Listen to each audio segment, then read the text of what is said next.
이번 시간에는 에베소서에 대해서 살펴보도록 하겠습니다.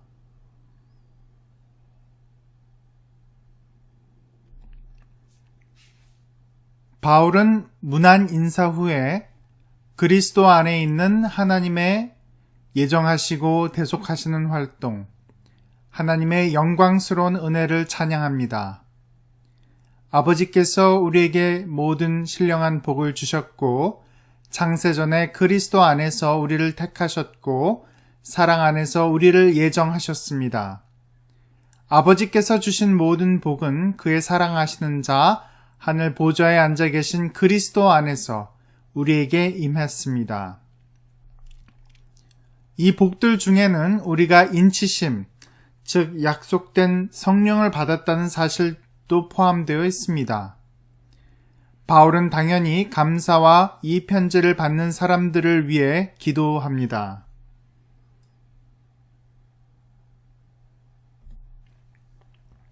이 장에서는 그들의 죄악됨과 은혜에 의한 구원을 상기시킨 후에 그리스도께서 유대인들과 이방인들 사이에 가져다 주시는 평화와 통일성을 하나님이 새 인류를 지으신 것으로 언급합니다. 바울은 이방인들이 하나님의 옛 백성 이스라엘과 한몸이 되는 그리스도의 비밀에 관해 말하고 그리스도 안에서 하나님의 영원한 목적들이 이루어진 방법에 관해 이야기합니다. 편지를 받는 사람들을 위한 기도에 이어 그리스도께서 믿음으로 말미암아 그들의 마음에 거하실 것과 그리스도 안에서 그들을 향한 하나님의 사랑의 규모를 파악하게 해달라고 기도한 후에 성령으로 마칩니다.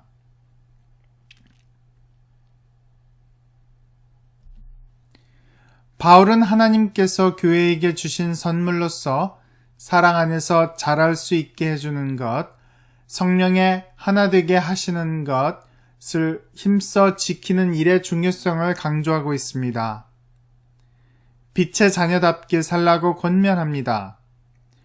이 권면에는 최고의 신학적 유인들이 포함되어 있습니다. 예를 들어 독자들은 자녀로서 도덕적으로 아버지의 성품을 반영해야 하므로 하나님의 본받는 자가 되라고 권면하며 그리스도께서 너희를 사랑하사 우리를 위하여 자신을 버리신 하나님의 사랑의 길을 따르라고 촉구합니다. 그 다음에는 가정을 위한 지침을 줍니다. 남편과 아내에게 주는 권면의 한편으로는 남편과 아내, 다른 면으로는 그리스도와 교회 사이에 강력한 예표론적 관계가 포함되어 있습니다. 부모와 자녀에게 주는 권면, 그리고 주인과 종에게 주는 권면이 있습니다. 바울은 독자들에게 하나님의 전신 갑주를 입으라고 권면하면서 자기를 위해 기도해달라고 부탁합니다. 이 편지는 마지막 문안 인사로 끝을 맺습니다.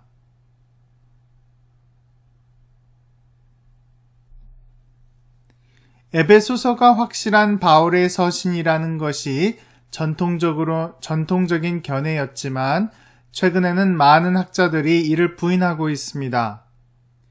바울이 이 서신을 기록했다는 견해를 지지하는 논거들은 다음과 같습니다. 첫째, 이 서신의 서두에서뿐만 아니라 본문에서도 바울이 저자라고 주장합니다. 고대로부터 전해 내려오는 편지는 강력한 반대 증거가 없는 한 그 편지에 언급된 저자의 것으로 보아야 합니다. 이 서신에는 개인적인 내용들이 많습니다. 예를 들면 저자가 에베소 교인들의 믿음과 사랑에 대한 소문을 들었다는 것, 그들을 위해 감사하고 기도하는 것, 자신을 예수 그리스도를 위하여 갇힌 자라고 부르는 것, 독자들에게 기도를 부탁한 것 등이 있습니다. 만일 바울이 저자가 아니라면 6장 21절의 논평은 앞뒤가 맞지 않는 것입니다. 이런 것들은 증거는 아니지만 바울이라고 주장하는 사람이 독자들에게 알려져 있었고 그의 주장이 받아들여질 것을 라는 확신이 있었음을 가르쳐주고 있습니다.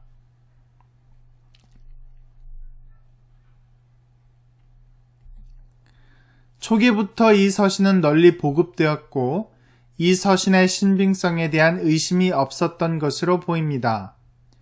마르시오는 이 서신을 받아들였습니다. 이 서신은 무라토리 정경에서도 발견되고요. 정통교회뿐만 아니라 이단들도 이 서신을 사용했습니다. 이그나티우스, 폴리캅, 로마의 클레멘스, 헤르메스, 그리고 다른 속사도 교부들은 이 서신을 분명히 바울의 것으로 간주했습니다. 바울이 이 서신의 저자라는 것에 대해 지금까지 현대까지는 아무도 의문을 제기한 것 같지 않습니다. 이 서신에는 바울의 특징들이 많이 나타나고 있습니다. 이 서신의 구조는 확실한 바울 서신들의 구조와 비슷하고 다른 신약 성경에서는 찾아볼 수 없고 오직 바울 서신에서만 볼 수 있는 단어들과 용어들이 많이 사용되었습니다.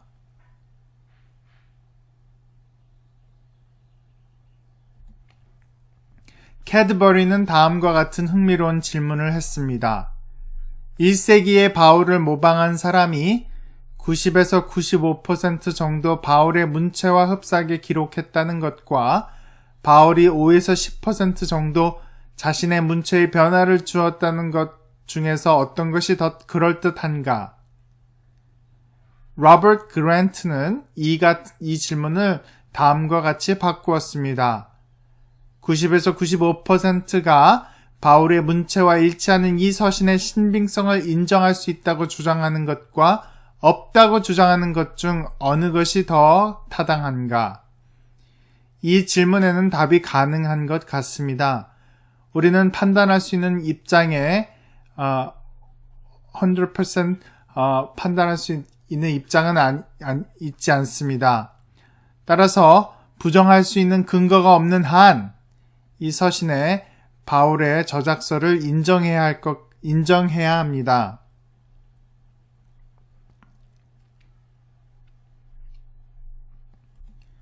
넷째로 골로새서와의 관계는 다른 여러 가지 방법으로 설명할 수 있습니다. 바울을 저자로 인정하지 않는 사람들은 한 사람이 그와 같이 흡사한 동시에 엄청난 차이가 나는 두 개의 편지를 기록하는 것이 불가능하다고 주장합니다. 그러나 바울이 저자라고 주장하는 사람들은 상호 의존하면서도 서로 독립된 두 개의 서신을 두 사람이 기록했다고 볼 수 없다고 주장합니다.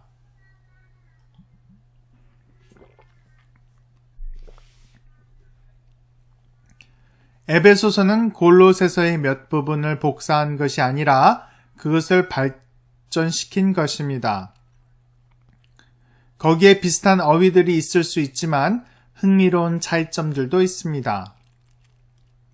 바울이 특수한 상황을 염두에 두고 골로새서를 기록하고 얼마 후에 보다 광범위한 목적을 가지고 에베소서를 기록했다고 생각할 수도 있습니다. 또 그가 두 서신 중 하나를 기록할 때 필기자를 사용하면서 그에게 어느 정도 자유를 주었을 수도 있습니다. 그러나 이 이론에 대해서는 다른 바울 서신들은 필기자에게 그러한 자유를 허용한 적이 없다는 것이 문제가 될 것입니다. 바울이 왜 이 서신만 다른 서신들과 다르게 취급했겠습니까?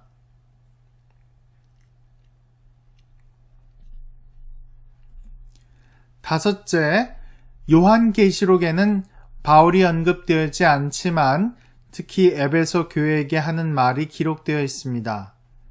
익명을 사용한 저자가 사도 바울이 존경받고 있다는 증거가 없는 지역에 편지를 보내면서 그의 이름을 언급해야 할 이유가 있겠는가? 라고 반문할 수도 있을 것입니다. 어쨌든 일부 학자들이 주장하는 대로 초대교회에서는 다른 사람의 이름으로 편지를 쓰는 것이 일부 학자들의 주장하는 것처럼 널리 시행되고 있었던 것 같지 않습니다. 여섯째로 에베소서의 많은 주제들은 분명한 바울 서신들의 주제와 매우 흡사합니다.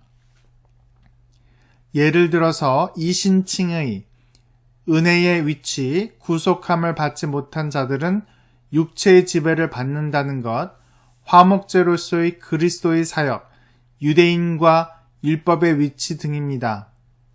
바울이 저자라는 것을 반대하는 사람들은 이것이 바울을 흉내낸 것이라고 하는데 이것도 증명되어야 할 것입니다.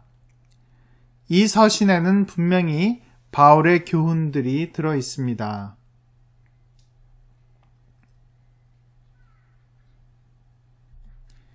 일곱째, 이 서신이 주장하는 대로 바울은 이 서신을 기록할 당시 감옥에 갇혀 있었습니다. 이 서신에는 초기 서신들로부터 발전된 내용들이 있는데요. 이것은 인생의 마지막을 앞둔 바울로서는 지극히 당연한 일입니다. 이 서신은 신앙의 중요한 측면에 관해 더 많은 가르침이 필요하다고 생각되는 교회에게 보낸 것이라고 이해하는 것이 자연스럽습니다. 이것이 이 서신을 이해하는 다른 방법들보다 설득력이 있습니다. 이것이 위서라는 주장은 바울이 마지막으로 감옥에 있으면서 기록했다는 견해만큼 설득력을 갖지 못합니다. 그러나 현대의 많은 학자들이 위의 논거를 받아들이지 않습니다.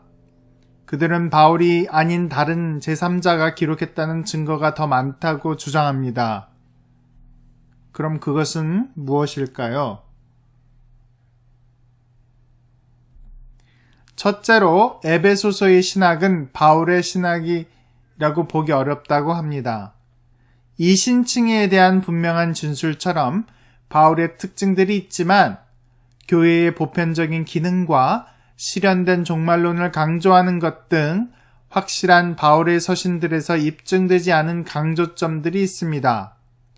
더욱이 저자는 에베소 신자들이 사도들과 선지자들의 터 위에 세우심을 입은 자라고 주장하지만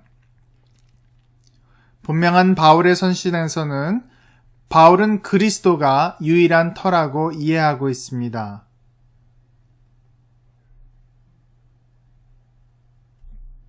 분명 몇 가지 발전이 이루어졌지만 이러한 발전이 바울이 생전에 도달할 수 있었던 것을 능가하는 단계를 대변한다는 것 또는 비록 이 서신에서 환기시키는 특별한 상황을 고려한다고 해도 여기에서 강조된 주제들은 바울이 강조할 것이라고 기대할 수 있는 종류가 아니라는 것을 증명하는 것은 별개의 문제일 것입니다. 예를 들어서 아놀드 교수는 그리스도의 우주적인 기능 및 실현된 종말론을 강조한 것은 독자들에게 정사들과 권세들을 대적하여 싸울 힘을 주려는 저자의 갈망 때문이라고 증명했습니다. 더욱이 이 서신에서 그리스도는 모퉁이 돌이 되시는데요. 이것은 고린도전서의 구절들과 일치합니다.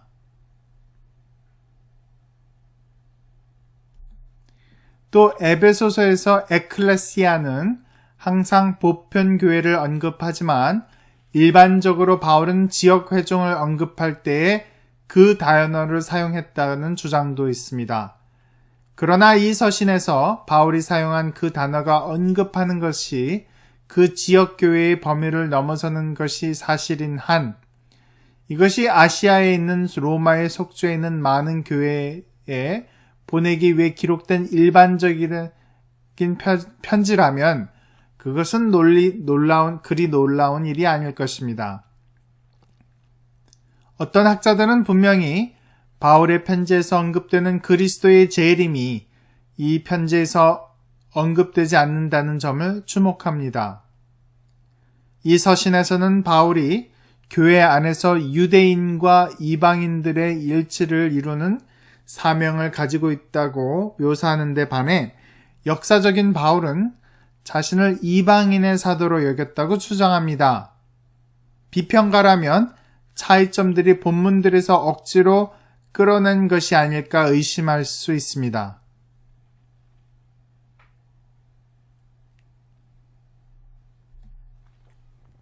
바울은 로마서 11장 17절에서 24절에서 유대인들과 이방인들이 한 감람나무 안에 있다고 말합니다.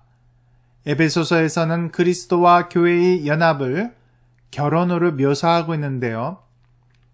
결혼이 이처럼 고귀한 예표론적 관계를 보증할 수 없다고 여긴다고 주장드는 고린도전서 7장의 저자는 그렇게 묘사하지 않을 것입니다.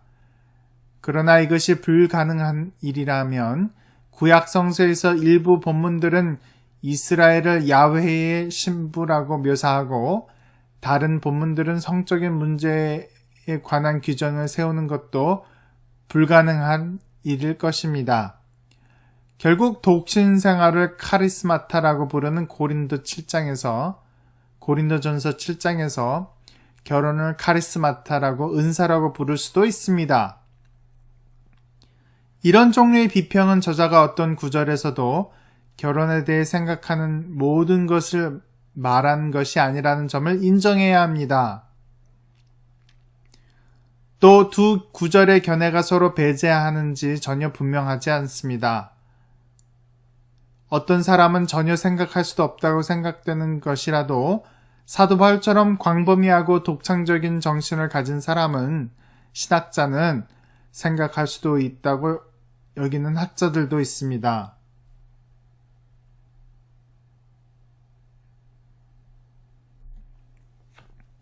에베소서에서는 아소티아, 폴리테이아처럼 바울의 다른 서신에서는 찾아볼 수 없는 단어들이 있습니다. 이 논고는 해리슨의 저빈도 단어 하팍스 레고메나 신약의 다른 곳에서는 나타나지 않는 단어인데요. 이런 단어에 대한 연구에 의해서 어느 정도 약화되었습니다. 그는 에베소서에서 저빈도 단어가 한 페이지에 평균 4.6개 있다고 말합니다. 이 서신에서 동일한 것을 나타내기 위해서 상이한 표현들을 사용하고 있다는 점들도 지적됩니다. 예를 들어서 바울은 다른 서신에서는 천국을 말할 때 호이 우라노이를 사용하고 있지만 하늘이라는 뜻인데요. 에베소서에서는 조금 다른 표현인 엔토이스 앱우라노이스, 우라니노이스 를 사용합니다. 약간 다른 표현이라도 같은 뜻의 표현들을 사용하고 있습니다.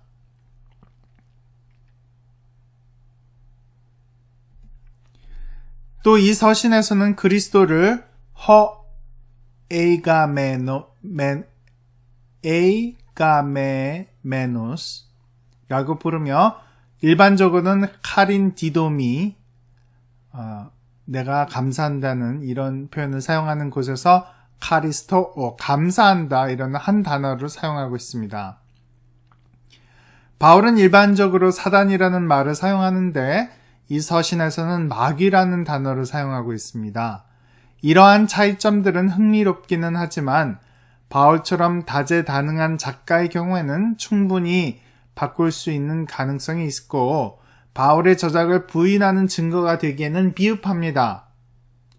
아마 이러한 단어들 일부가 속사도 교부들에 의해 사용되었다는 지지하는 말이 약간 더 많을 것이며 이것은 이 편지의 저술 연대를 늦게 보는 것을 뒷받침하는 증거로 삼을 수도 있습니다. 그러나 대부분의 학자들은 로마의 클레멘트와 이그나티우스를 포함하여 초기 교부들이 에베소서를 알고 있었고 또 인용했기 때문에 에베소서의 어휘가 작가들에게 영향을 주었을 가능성을 진지하게 고려해 보아야 한다고 인정합니다.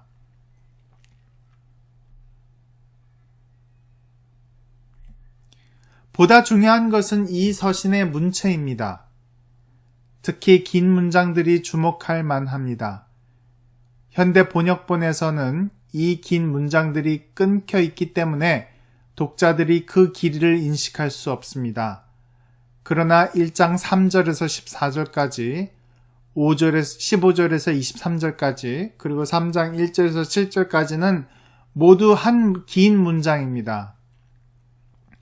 이 문체는 용어법, 군더더기 표현이라고 불리며 전치사절, 관계절, 분사, 많은 동의어를 가진 문장들을 일컫습니다.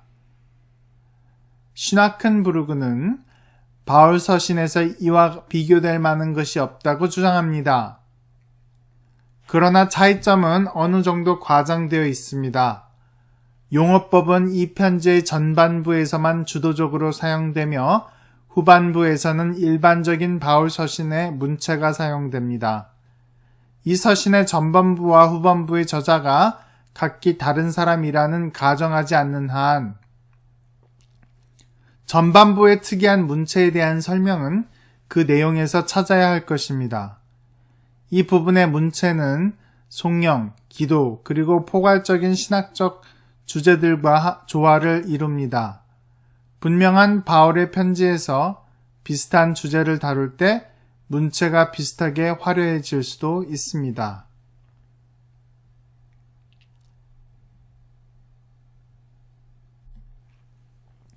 많은 학자들은 에베소서를 초기 공교의 문서로 간주합니다.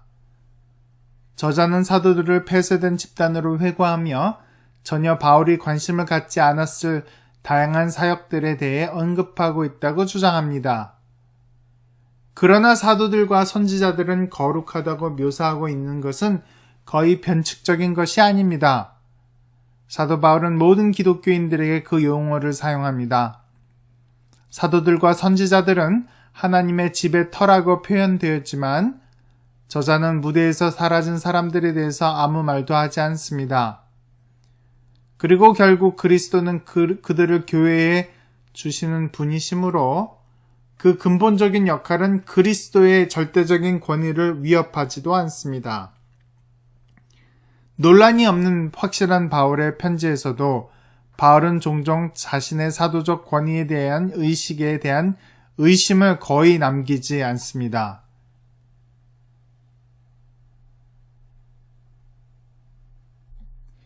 골로새서의 관계를 살펴볼 때 동일한 사람이 이 두 서신을 썼다고 볼 수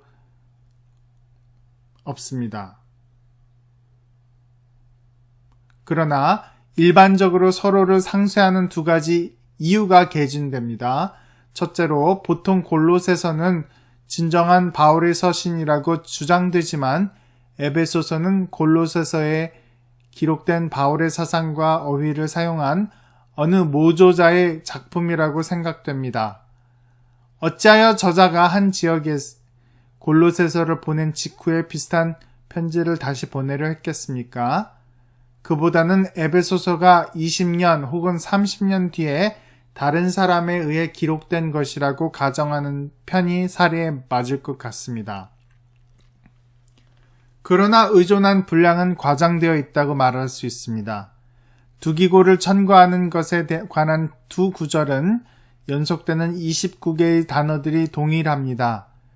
이 두 구절 외에 7단어가 같은 절이 3쌍, 5단어가 같은 절이 2쌍이 있습니다. 물론 공통된 주제들이 많고 공통된 어휘들도 있습니다.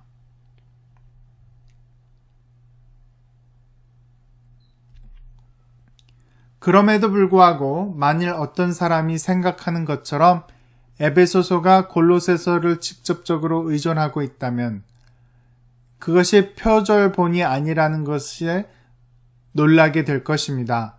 예를 들어서 라이케는 다음과 같이 말합니다. 만일 에베소서가 골로새서를 표절한 것이라면 골로새서에서는 저자가 바울의 공동저자로 디모데를 언급하면서 에베소서에서는 언급되지 않은 이유가 무엇이었겠는가? 또 골로새서에서 언급된 이름 중에서 두 서신 모두에서 바울이 수신인들에게 보낸 사자라고 묘사되는 두 기고를 제외한 이름이 에베소서에 언급되지 않은 이유는 무엇인가? 표절 이론은 이에 대한 적절한 설명을 제공하지 못하고 있습니다.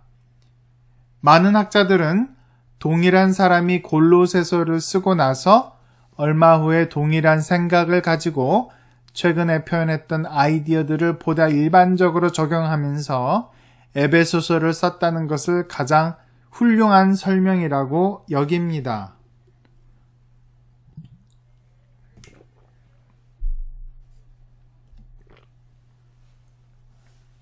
둘째, 어떤 학자들은 골로새서가 확실히 바울의 서신이라는 것을 인정하면서 골로새서의 선례를 그리 따르지 않는 에베소서의 신빙성을 의심합니다. 예를 들어서 이따금 동일한 단어가 상이한 의미나 지시어로 사용됩니다. 그러나 확실한 바울의 서신에서 비밀, 미스터리가 언급하는 것들의 범위를 관찰해 본다면 이 반론을 진지하게 받아들일 수 있습니다. 더욱이 에베소서의 신빙성에 대한 이러한 의심들은 에베소서가 골로새서 다음에 기록되었으며 어느 정도 골로새서를 의존하고 있다는 가정에 기초를 두고 있습니다. 그러나 이 주장도 의문의 여지가 없는 것은 아닙니다.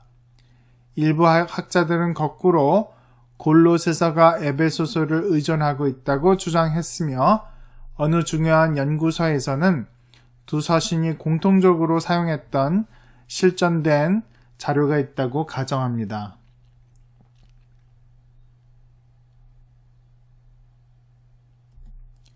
골로새서와 에베소서가 모두 바울의 것이 아니라고 간주할 수도 있으며 일부 학자들이 그렇게 주장해 왔습니다.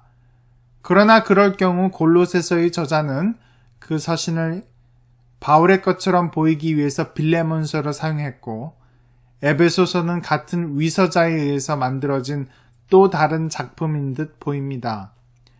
그러나 그 개인의 언급을 하지 않으며 약간 별난 문체를 도입했다는 결론이 되는데요. 이러한 주장은 전혀 개연성이 없습니다. 간단히 말해서 신빙성을 결정하는 데 있어서 골로새서와 에베소서의 관계는 그리 결정적인 요인이 아닌 듯 합니다.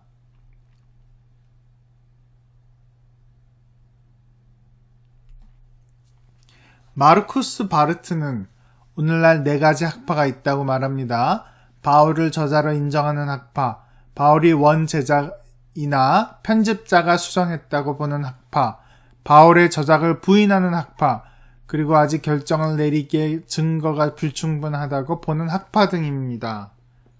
그는 다른 견해들의 장점을 인정하면서도 다른 견해들보다는 이 서신의 신빙성을 지지하고 이 서신이 바울의 것이라고 하는 것을 토대로 이해하라고 권장하는 논거를 전개합니다.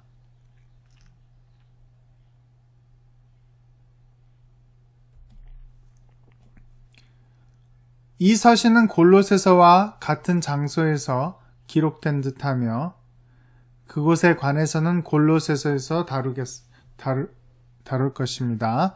이 서신에서는 바울이 감옥에 있다고 말합니다. 이것은 바울이 말년에 로마에서 감옥에 갇혀 있던 때를 언급하는 것을 간주되는데요. 그럴 경우 이 서신의 저술 연대는 60년대 초가 됩니다. 바울이 저자임을 부인하는 사람들은 에베소서의 저술 연대를 바울의 서신들이 모두 수집된 시기인 70년에서 90년대로 봅니다. 만일 이 서신이 바울이 기록한 것이 아니라면 분명히 사도시대 직후에 기록되었겠지만 정확한 시기를 판단할 수 있는 기준은 없습니다. 주후 96년에 서신들을 썼다고 생각되는 로마의 클레멘스가 에베소를 언급하는 것을 보아 이 서신이 90년보다 훨씬 뒤에 기록되지는 않았을 것입니다.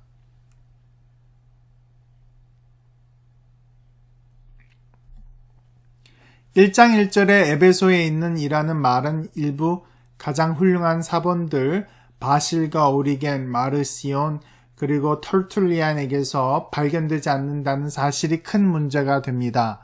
이 서신의 논조는 개인 감정을 나타내지 않으며 어느 부분은 마치 저자가 독자들을 알지 못하는 것 같은 인상을 줍니다. 예를 들면 주 예수 안에서 너희 믿음과 모든 성도들을 향한 사랑도 나도 듣고 너희가 들었을 터이라. 그러나 바울은 에베소에서 복음을 전했고 꽤 오랫동안 그들과 함께 지냈었습니다.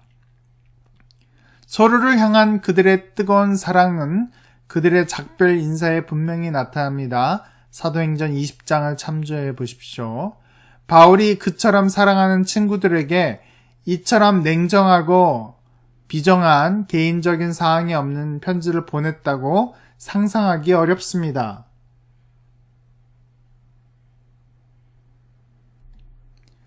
그러나 에베소에 있는 이라는 표현은 거의 모든 사본들과 모든 고대 역본들에 포함되어 있고 심지어 이 표현이 없는 사본들도 제목에는 에베소인들에게 라는 표현을 사용하고 있습니다.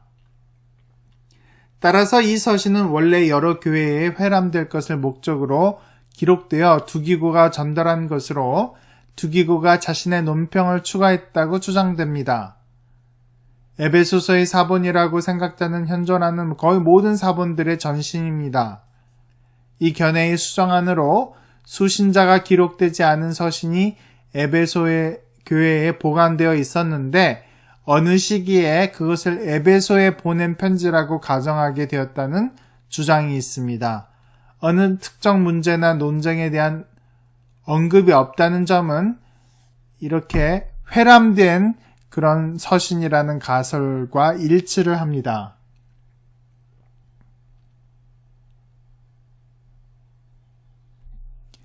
하나의 서신이 여러 교회에 보내졌다는 견해를 반대할 결정적인 이유가 없지만 몇 가지 반론이 제기됩니다.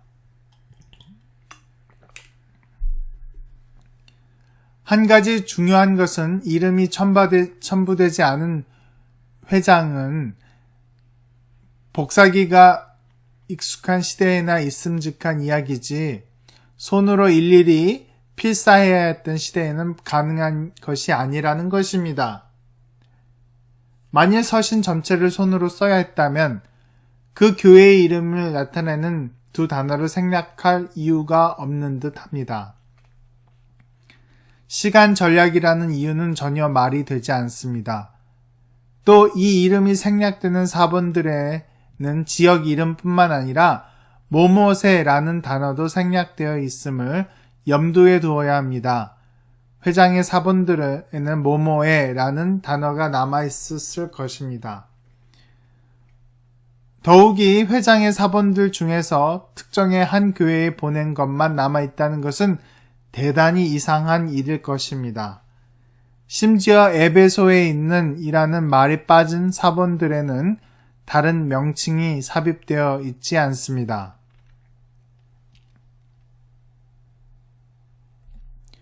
어떤 비평가들은 에베소 지방의 교회들을 위한 회장이었다면 일반적인 문안 인사가 있어야 한다고 주장합니다. 동시에 에베소서의 개별적인 특징에도 관심을 기울입니다. 과연 바울이 모든 교회에 보내는 편지에서 그러므로 너희에게 구하노니 너희를 위한 나의 여러 환난에 대하여 낙심치 말라 이는 너희의 영광이니라는 말을 할 수 있겠습니까? 아마 회장서신이라는 학설의 가장 훌륭한 형태는 바울이 골로새서를 보낼 때 두기고 편에 그러한 편지를 같이 보냈고 그 편지가 복사되어 에베소에서부터 회람되었다고 보는 것입니다. 그것이 회장이었기 때문에 수신자의 이름이 기록되어 있지 않았지만 이 서신이 에베소의 관련이 있음을 알았기에 나중에 에베소라는 이름이 붙여졌다고 볼 수도 있습니다.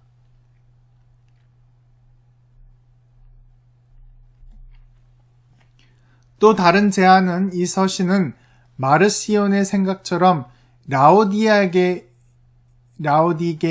교인들을 위한 기록된 서신이라는 것입니다. 만일 이 서신이 회장의 라오디게아 사본이라고 주장한다면 위에 언급한 모든 반론을 면할 수 있습니다. 수신인인 에베소로 된 사본들은 많이 있지만 라오디게아로 된 사본은 하나도 없습니다. 만일 이 서신이 골로새서 4장 6절에 언급한 서신이라면 에베소서와 골로새서가 서로 매우 비슷하기 때문에 교회들이 그 서신들을 교환하는 과정을 거쳐야 했던 이유가 무엇인지 생각해 보게 됩니다. 어쨌든 대부분의 학자들은 에베소서가 골로새서보다 나중에 기록되었다고 보며 만일 이 주장이 옳다면 골로새서 4장 6절은 또 다른 서신을 가리킨다고 보아야 할 것입니다.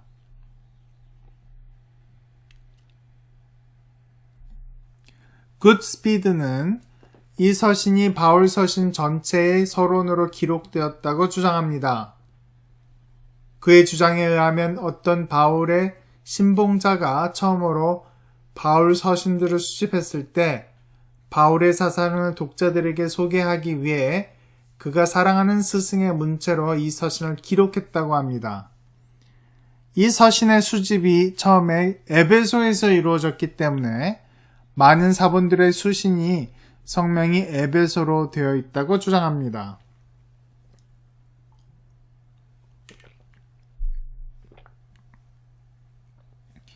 이 가설에는 많은 문제가 있습니다. 우선 바울 서신들의 수집물이 에베소서가 제일 앞에 있었다는 기록이 없습니다. 바울의 서신들의 순서는 다양하지만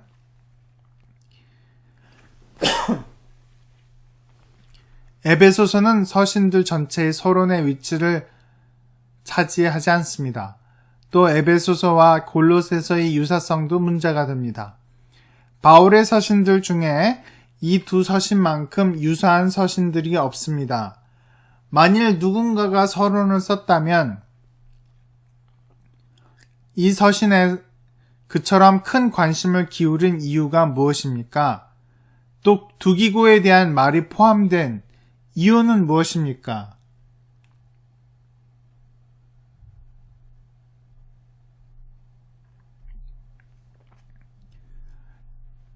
그 부분은 한 교회에 보낸 서신이나 두기고가 전달한 회장에는 꽤 어울리지만 서론에 이 부분이 포함되었다고 보기는 어렵습니다. 이러한 종류의 대부분의 가설들은 바울의 서신들이 무시되거나 사도행전이 출판되면서 이 위대한 사도에 대한 관심이 증가되었다고 주장합니다. 그러나 바울의 서신들이 등한시되었거나 사도행전의 출판이 교회 전체에 영향을 미쳐서 나중에 바울 서신을 수집하게 되었다는 증거는 없습니다. 이 이론은 설득력이 있다고 말할 수 없습니다. 결국 이 서신이 원래 누구를 대상으로 기록된 것인지 확실히 알지 못한다고 결론을 지어야 할 것 같습니다.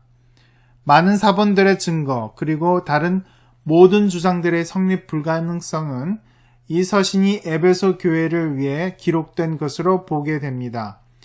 바울 서신의 특징인 다정한 표현의 부재, 그리고 바울이 에베소처럼 오랜 시간을 보낸 교회에 보내는 편지라면 당연히 있어야 할 구체적인 상황을 언급하지 않을 것을 고려하면 이것이 회장이었다고 볼 수도 있습니다. 어떤 견해를 취하든지 간에 문제가 있습니다.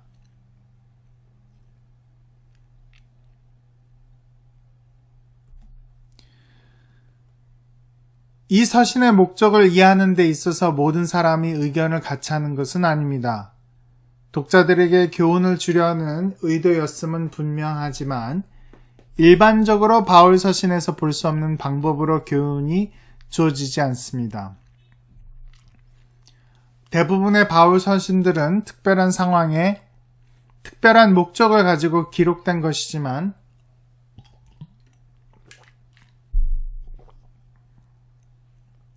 이 서신을 기록하게 된 특별한 상황을 찾아보기 어렵습니다. 어떤 사람은 이것을 과연 서신이라고 해야 하는지 의심합니다. 그러나 달이라는 학자는 그런 견해들을 거부하고 있습니다. 그것은 사적인 대화보다는 공적인 연설을 대시하는 유형의 헬라 서신에 속한다고 주장합니다.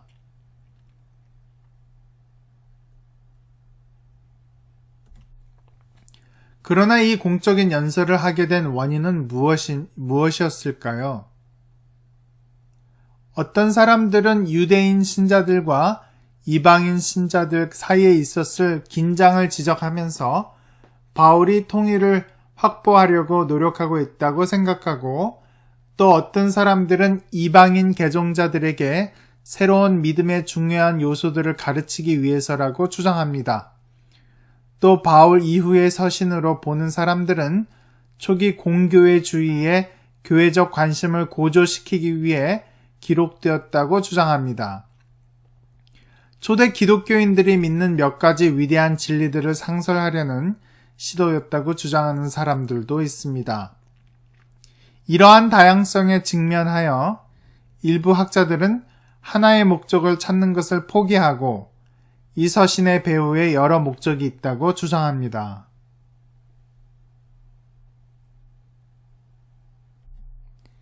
이 모든 것은 이 서신이 엄숙한 서신이라는 것을 의미하며, 상론의 부제는 그것이 신자들에게 유익한 것을 일반적으로 분명하게 표현한 서신임을 보여줍니다.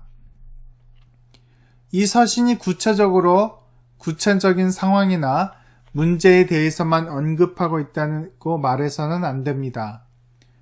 골로새서는 하나의 이단을 반박하고 있지만 에베소서는 구체적인 거짓 교훈에 대한 반박을 목표로 하지 않습니다. 지금까지 개진되어 온 다양한 이론들이 집중하는 몇 가지에 주목할 필요가 있습니다. 주로 이방인 신자들을 염두에 두고 있습니다. 이 서신을 쓰게 된 구체적인 위기가 언급되어 있지 않지만 바울은 독자들에게 통일성과 기독교 윤리를 추구하라고 권면할 필요가 있다고 생각했습니다. 그리스도 안에서의 우주적 화해가 강조됩니다. 일반적으로 바울의 독자에게 분명한 기독교적 정체성을 부여하려는 노력이 있습니다. 에베소서는 100년이 넘도록 크게 필요로 해왔을 복음에 대한 중요한 진술이라고 말할 수 있습니다.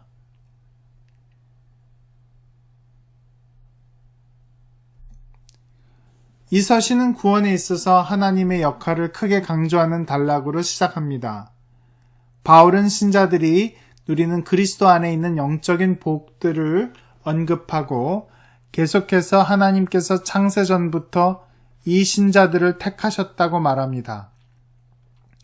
구원은 그들이 얻은 것이 아니라 하나님께서 계획하신 것이라는 이 진리는 하나님의 뜻과 기쁨, 그리고 그의 계획과 연결되어 있는 예정이라는 것을 표현합니다. 이 모두에는 그리스도를 통한 아들됨, 그의 보혈을 통한 구속, 그리고 성령으로 인치심에 대한 언급도 포함되어 있습니다. 이처럼 신적인 위치를 크게 강조한 것은 은혜에 관한 언급으로 확장됩니다.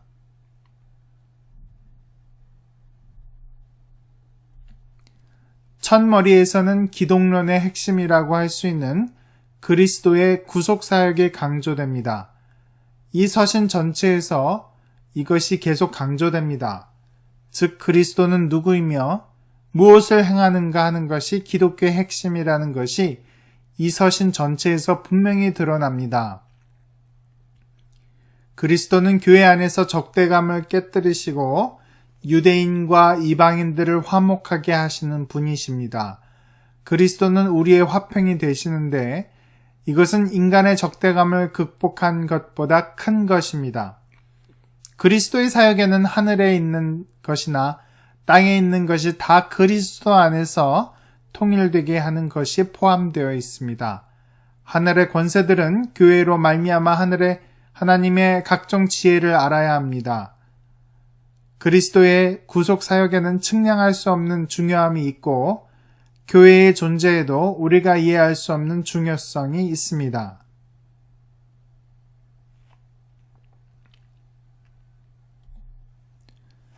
에베소서는 그리스도인들의 지식의 성장의 중요성을 강조하는데요. 이것이 다양한 방법으로 표현됩니다. 어떤 때는 바울이 하나님께서 그 뜻의 비밀을 우리에게 알리셨다고 말한 것처럼 지식에 대한 단순한 진술로 표현됩니다. 여기서 비밀이라는 이해하기 어려운 것을 의미하는 것이 아니고 하나님이 드러내 주셔야만 이해할 수 있는 것을 의미합니다. 우리가 자력으로 결코 이해할 수 없었던 것이 하나님께서 알게 해주셨습니다. 따라서 비밀이라는 단어가 신약 성서의 다른 책에서보다 에베소서에서 더 많이 등장한다는 사실이 중요합니다. 이 서신은 신적인 계시를 강조하고 있습니다. 동일한 기본 사상이 조명의 개념을 수반할 수도 있습니다. 너희 마음 눈을 밝히사 너희로 알게 하시기를 구하노라는 이방인들의 어두움을 배경으로 이해해야 합니다.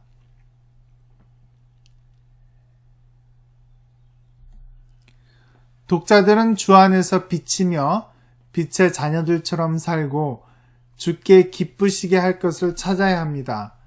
또한 주의 뜻이 무엇인가 이해해야 합니다. 이 서신의 사상을 알기 위해 씨름한 사람이라면 이 서신에 나타난 지식의 성장의 중요성을 부인하지 않을 것입니다.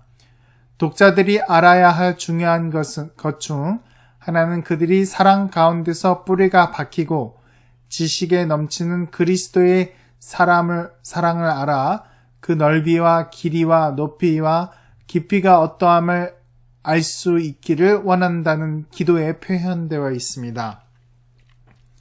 사랑이라는 단어는 신약 성서에서 요한 1서와 고린도 전서를 제외하고는 이 서신에서 가장 많이 사용됩니다. 독자들은 기독교의 사랑이 얼마나 놀라운 것인지 그리고 그 사랑을 알지 못하는 세상에서 사랑으로 살아가는 것의 중요성을 보게 됩니다.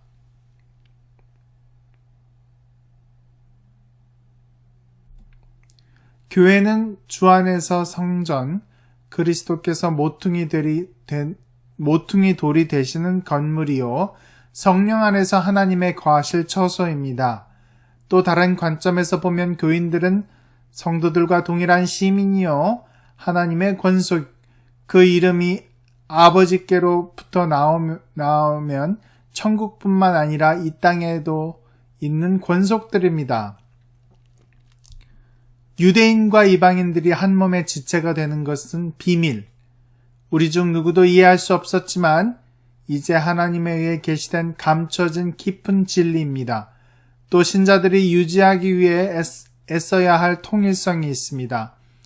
비록 교회 안에 있는 사도와 선지자 등의 다양한 은사가 있지만 바울은 일련의 통일성 등을 나열하면서 성령도 하나요, 주도 하나요, 아버지 하나님도 한 분이시며 한 몸과 한 소망과 한 세례가 있다고 말합니다.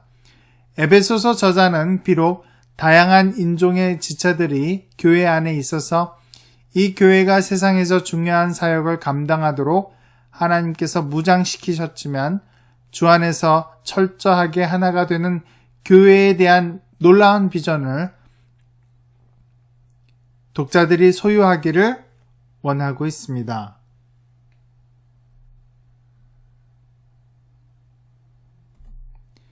이 서신의 많은 부분은 하나님께서 신자들에게 주신 구원에 합당하게 사는 생활의 중요성을 강조합니다. 이방인들의 삶은 신자들이 영위하는 새로운 삶과 대조를 이루며 구습의 어두움이 주님 안에 있는 빛과 대조를 이룹니다. 이 부분은 특수한 집단들, 아내와 남편, 자녀와 부모, 종과 상전을 위한 중요한 교훈들을 수반합니다. 아내들은 남편들에게 순복해야 하지만 바울은 결혼 관계에서 의무가 남편들에게 있음을 더 많이 말하고 있습니다.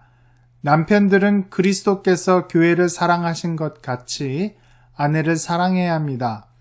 이것은 자신을 희생하며 상대방의 유익을 위하는 것을 의미합니다.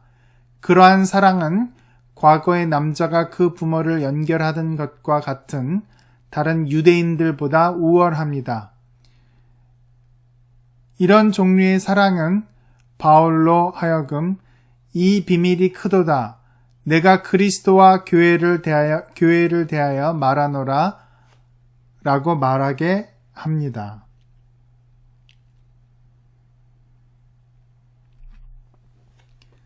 그리스도인의 전신갑주를 다룬 부분은 마음을 다한 그리스도인의 봉사를 독려할 뿐 아니라 기독교의 봉사에 참여하는 자들을 위한 만반의 준비를 갖추어져 있음을 상기시킵니다.